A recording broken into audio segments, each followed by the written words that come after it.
Well, good morning, everyone. Chris, you've got so many running backs, Mm-hmm.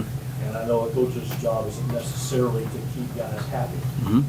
But yet, at the same time, how do you encourage those guys and keep everybody engaged when they all like problems with them? It can be challenging at times to keep those guys all happy. I mean, we have a lot of good players on our team. Outside of our room, we've got some really good receivers. I'm sure they'd like a few more touches. Got some good tight ends. They'd like a few more touches, and I think it's just a matter of them understanding that it takes all of us to be successful for the entire season. I mean, very rarely do you see, one back really do take the workload the whole season. I mean, there's very few Derrick Henrys out there in the world, so you try to do the best you can to preserve those guys, and I think they appreciate that. Try to keep an eye on the odometer, so to speak, throughout the game and see where we are from a rep standpoint. Just trying to make sure that we all have a chance to be fresh when we're in the game and give the defense different looks that they have to prepare for. And it helps when those kids, they cheer for each other. They're really, really tight, and they love to see each other have success. But I just continue to try to challenge them in different ways and keep them hungry in that aspect. We talked to you last month. You were talking about Isaac and trying to make sure he stayed focused in the offseason and that. What did you see during the offseason that kind of led to at least the first game? I mean, there weren't many carries, but they were good carries. I think I saw more of a commitment in the weight room from him. Talking with our strength staff, I think they do a tremendous job of challenging our guys and pushing them in ways that I think are specific to the position. And, I really thought he took a step in the weight room this offseason. And it shows. I mean, I think physically he looks a little different this year. He's a little thicker, a little heavier, a little sturdier runner. Those are some of the things and the aspects that we were trying to capture. And some of the things I brought up to his attention as we watched some of the big plays he had last season and things. There were some yards that we left on the field. And I think it's just a matter of gaining strength, adding a few more pounds, being a little bit more sturdy in between the tackles, being able to play a little better through contact. Those are some of the things that we highlighted. And he agreed. And so I think he's really tried to take a concerted effort and focus on building muscle mass this offseason and still being able to keep his speed and explosiveness. Coach, Duke didn't get many carries on Saturday, but had a heck of a catch in the end zone. Can you talk about his progression, not just carrying the ball, but especially in the receiving game as well? Well, I mean, that's the area that I wanted Duke to have more carries. I didn't realize until we got far along in the game that he only had 2 carries, and at that point the game was pretty much we had built a good lead, and he understood he's a competitive kid, but he also roots for the other guys, and that's the area of his game where I really thought that as we looked back from last season and watched the things that we can prepare and get better at, I thought that was the one area he really needed to work on the most was tracking the football. He's he's a really, really competitive kid. That area of his game he can still evolve in some, and he's really done a good job. I mean, just catching a lot of passes throughout the summer, be it on the jugs or from the quarterbacks, from different angles, seeing it over the right shoulder, seeing it over the left shoulder, seeing it 10 to 15 yards downfield. And so I was just tickled to death to see him bring that 30-yard pass in because I know how much he's worked on it, and I know how much it meant to him. And so I was just fired up for him. Just going down the list of running backs, obviously, Duke and Isaac are really special talents right now. Obviously, following up really good freshman year. Where does Keon kind of fit in things, whether that be leadership on the field? How does he kind of factor into the running back room? I mean, he always factors in. I mean, he's Mr. Versatility, and he's kind of, I guess in some ways, my youngest child has her favorite blanket. She's 2 years old, and it soothes her. And I mean, Keon kind of does that for me. I mean, he's the glue.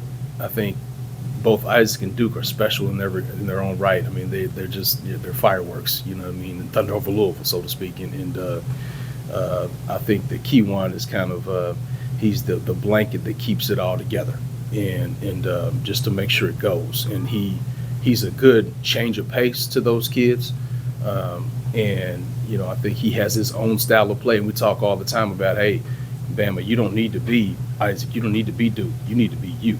That's what we need.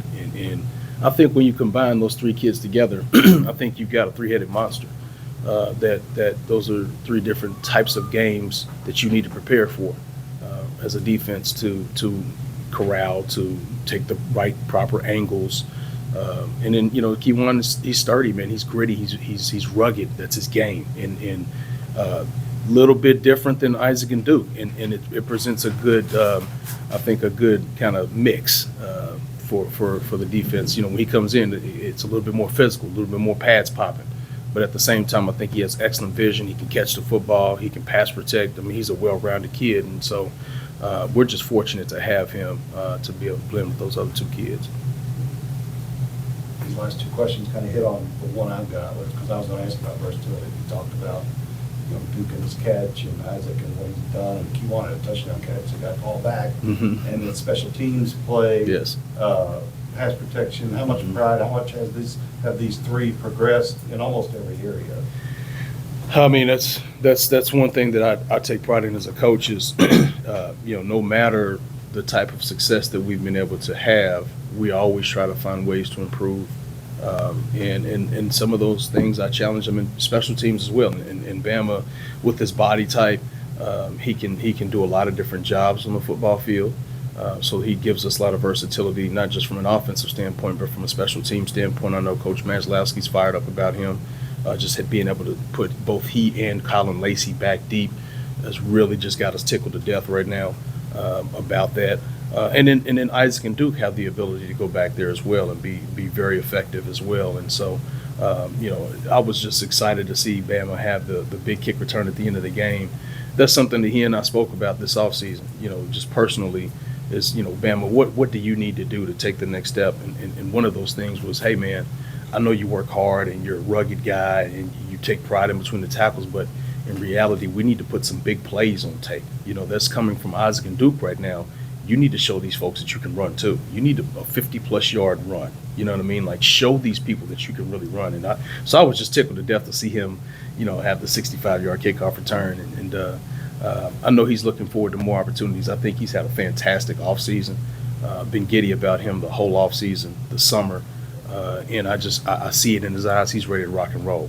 So whenever he gets this opportunity, he knows his kind of his role and how valuable he is to us. And I think he's just chomping at the bit to go out and continue to prove himself. But all three of those kids just fired up about him and where they are and how they've continued to improve.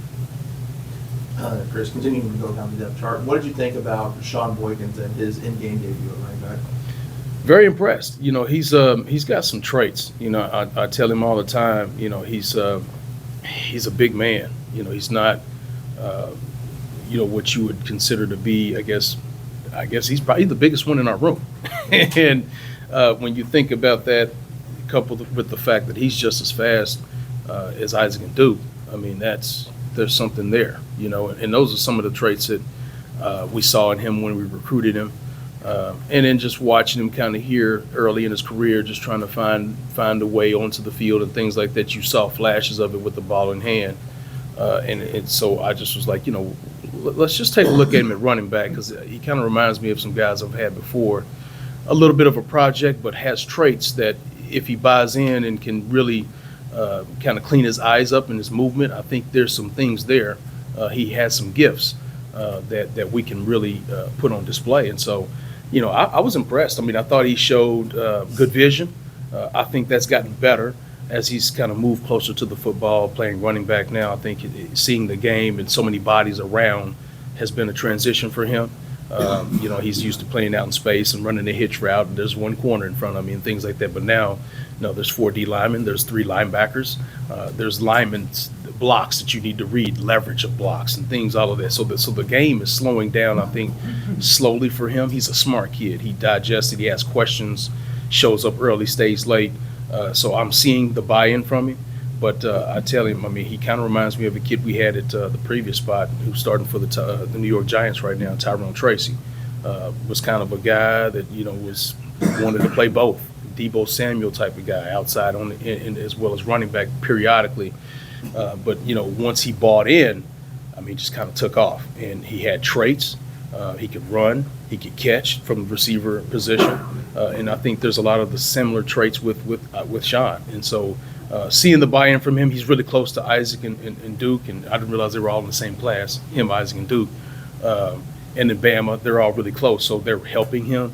And you're just seeing the growth from him day in and day out. Almost similar to like what I saw from Garindo a couple of years ago. Just when Jaws kind of got nicked up, just the increased amount of reps, you saw the growth week in and week out, and I think you're going to see the same with Shawn as he continues to grow in the position. So excited about what we saw from him and his continued growth. Chris, you haven't last year, the 2 night games you played were away. Having one year is different. Those guys have not played in a night game year. How different is it at night? And then the second part, how do you manage like the reps? How do you go into the game thinking you want to kind of do things? That's a great question. I mean, well, this is going to be their first, I guess, night game at home. So excited about that. They have played on Friday nights, and so in high school. So excited to see how they handle their first one in college. Always been excited about playing at home in front of our fan base. They really come out and support us tremendously. It was great Saturday, and we anticipate a great crowd on Friday night. I know we'll compete with local high school football a little bit, but we're excited about the opportunity to go out there and compete. And I know these young men, regardless what day we play on, if we play Tuesday at 4:30, I mean, they're going to be excited to play. And then just as far as, these young men repetitions and how they split up, I mean, I think obviously there's a plan when we go into each game. And I think I kind of read it as we go. As it's flowing, I kind of get a feel for it. I track reps. You probably see me writing a lot on the sideline just to give the guys feedback, but also keep an eye on the odometer and see where we are, see what's going on in the game, how the game is flowing, who's hot, who's not, and just get a feel for it that way. So it may differ from game to game. And then, of course, at times injuries happen. And so I got to be prepared for that. And I think those guys do a good job staying ready. But, I think it kind of goes game by game. And it's going to be my intention to get all 3 of those guys involved every week. That's the intention. And if we're blessed and fortunate enough to play others, we can play more. But those 3 have to be involved, in my opinion, every week.